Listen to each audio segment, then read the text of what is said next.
Welcome back to Breaking 40. This is episode 5 of the series where I'm testing low heart rate training with the goal of running a sub 40 minute 10K. Now, let me get you up to speed. I ended last episode with the wise decision to take an entire week off from running after trying to push through massive pain from an injury that I had picked up in an attempt to make up for a couple of sloppy weeks by running way too much, way too hard, way too soon. Stupid, I know, but who's gonna carry those boats? Definitely not me at the moment. Right now I feel like I'm in a boat being carried further away from my goals. Following my off week, I tried to slowly build my mileage back up while listening carefully to my body. I took it very slow while trying all kinds of silly things such as resistance band exercises, yoga, and even walking backwards on the downhills because I felt like running on a decline was one of the things that made the pain behind my knees flare up quickly. Of those things, it seemed to me that yoga was the one yielding the best results. However, all the perpendicular pigeons, dysfunctional dogs, and dark priestess of the moon poses wasn't as effective as I had hoped, and soon enough I hit a wall in terms of being able to increase my mileage while staying pain-free. Through all of this, I still tried to keep track of my aerobic function through some altered MAF tests where I would run only a portion of my regular 8K benchmark and then apply some runner's math using my previous results to figure out what my average pace would have been had I run the full 8K/5 miles.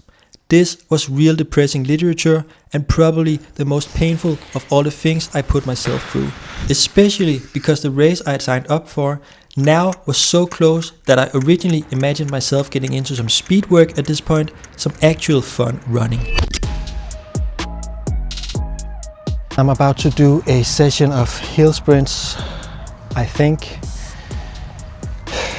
it might be really dumb, but this is sort of a stress test of my knees.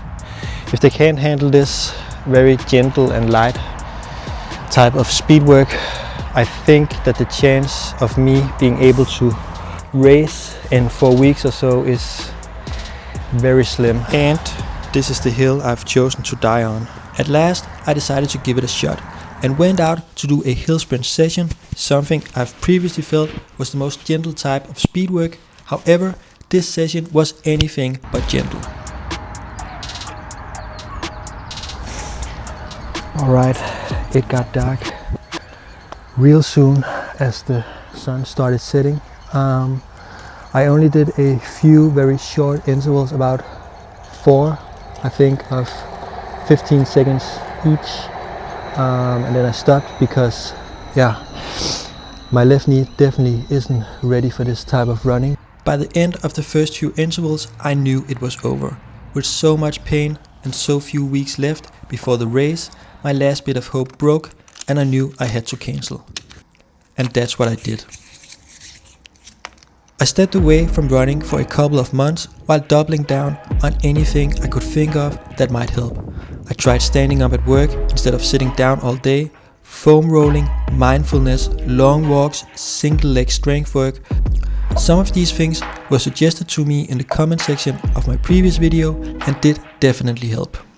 This was a really rough time and I never knew how much running had come to mean for my mental health.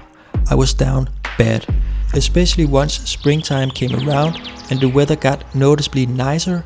Then it really sucked not being able to run, as I felt like I had been about that grind and paying my dues all winter for me to peak at this point. Instead, I was plummeting.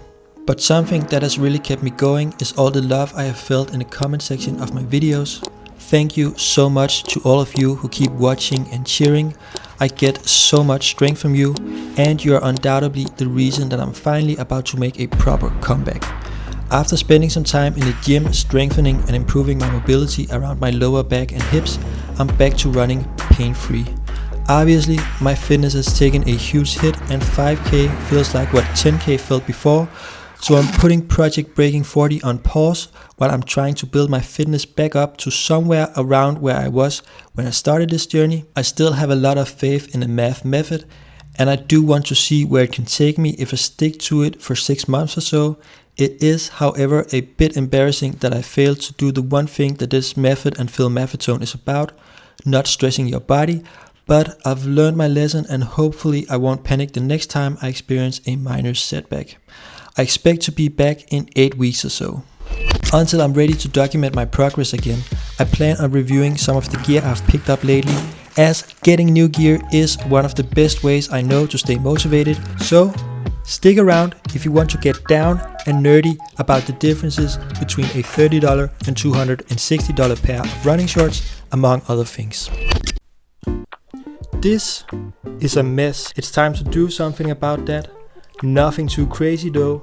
This is the Lazy Boy walk-in makeover. Not being able to run for the past couple of months has freed up a lot of time for me to work on a few projects around the apartment. One of those projects being fixing my messy wardrobe situation without making it too comprehensive, as I have plenty of things to work on up in here.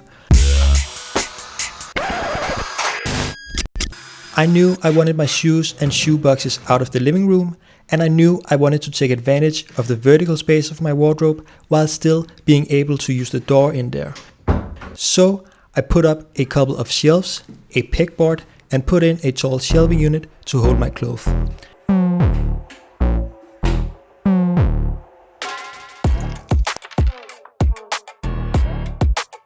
At first, I decided to use the pegboard for some of my favorite socks, as I have a fetish for matching socks with sneakers. In fact, I have a whole matching outfit fetish. I know I'm a freak, but I promise it's something I'm working on. And the first step in that direction is taking down the socks and replacing them with some of my running accessories, as my current storage solution for those is a total disaster. I'm especially excited about no longer having to dig around in the dark for my chest strap heart rate monitor, as that's something I've been using for every single one of my runs after starting my Breaking 40 project.